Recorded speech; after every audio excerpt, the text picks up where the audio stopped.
Le métrocable, nouveau moyen de transport en commun dans l'agglomération grenobloise, écologique et rapide pour les transports du quotidien.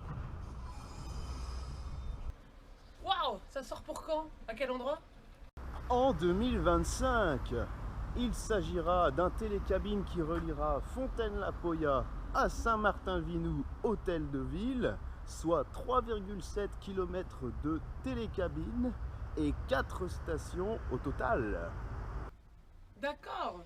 Et du coup, tu peux nous dire comment il est né ce projet?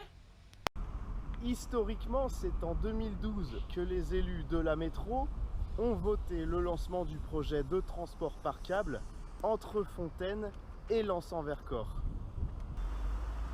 Une forte opposition des résidents du plateau est née à cause du coût élevé du projet et d'une crainte d'une fuite en avant vers l'urbanisation du plateau.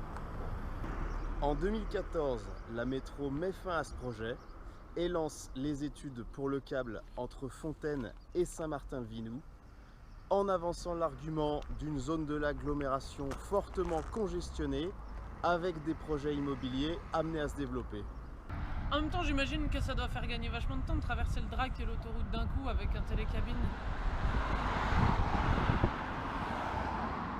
C'est un des arguments simplistes trouvés par les promoteurs du projet et ce n'est pas si clair que cela dans la réalité.